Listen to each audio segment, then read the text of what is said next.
Coastal restoration is often presented as an ecological challenge, but it is also a social and economic effort. As we all know, coastal ecosystems provide multiple services, and when these services decline, the impacts go far beyond ecology. This means that restoration projects cannot be evaluated purely from an ecological perspective. And this is where the social economic assessment becomes essential, because the social economic assessment helps us move from thinking of restoration as a simple good ecological idea to understand whether it is a sound investment for society.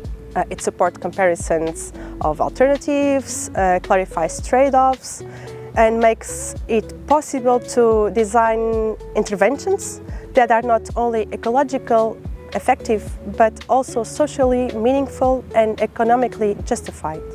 We have identified several key challenges regarding social economic assessment of coastal restoration actions. First, we noticed a lack of social economic approaches. Restoration projects often include excellent ecological monitoring, but economic and social dimensions are rarely analyzed with the same detail.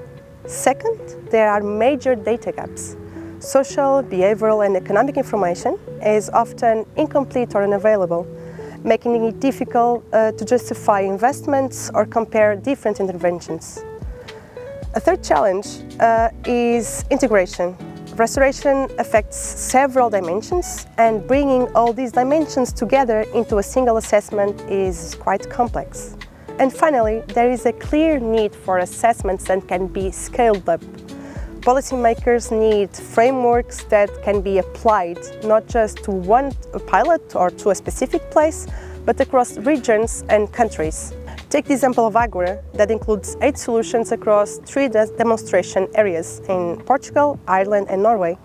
Among those 8 solutions, only 3 had sufficient ecological and economic data for a quantitative evaluation. Each of these solutions addresses a different climate-related challenge, but require a social economic perspective to understand their viability, costs, benefits and scalability. So to address these challenges, we applied a 5-step social economic assessment framework designed to work across different ecological contexts while maintaining clarity and consistency. We begin by defining scope and objectives. We start for questions like which ecosystems are being restored, what pressures or drivers are involved, which interventions will be implemented, who are the stakeholders and beneficiaries. This ensures that the assessment is grounded in a correct understanding of context before any evaluation begins. In the second step, we look at the full range of social economic impacts that an intervention can create. Here we consider things like job and livelihoods, impacts on fisheries and tourism, recreational and cultural value, carbon storage, coastal protection, equity, and finally the long-term resilience of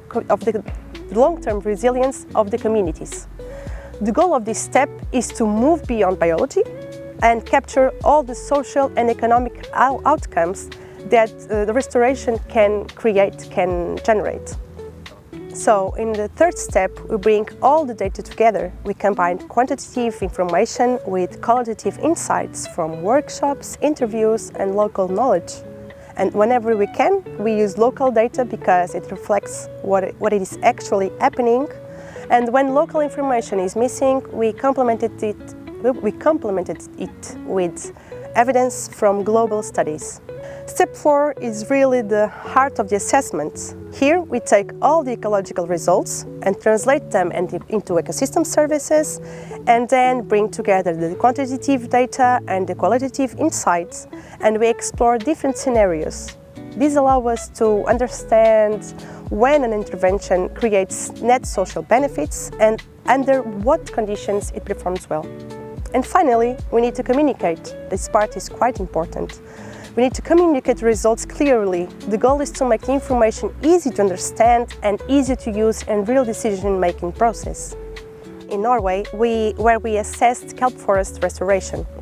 In northern Norway, they are facing major kelp losses due to intense grazing by the sea urchin, following by the declines in natural predators like cod and wolfish.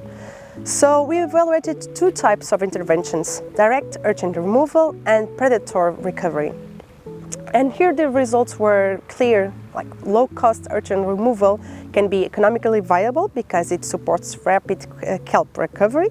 High-cost removal methods tend to not perform so well economically, and although predator recovery is ecologically meaningful, it is economically difficult to implement because the opportunity costs for fisheries are very high. The social economic assessments help reveal where restoration efforts are more cost-effective, where they face economic barriers, and how they can be replicated in other regions. It highlights trade-offs of uncertainties in a transparent way and shows how funding can be allocated where it is most cost-effective. And it also demonstrates that good ecological solutions are not always the best economic ones, and vice versa. The framework itself is transferable.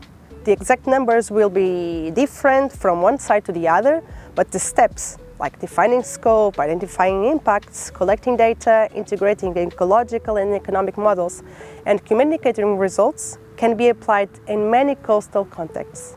So the key message here is quite simple. Coastal restoration is not only about restoring ecosystems, it's about restoring value, ecological, economic, and social, and all that requires structured, evidence-based social economic assessment. By combining ecological science with economic reasoning, we can design interventions that can be effective, fair, and sustainable, and that can be replicated to improve coastal resilience.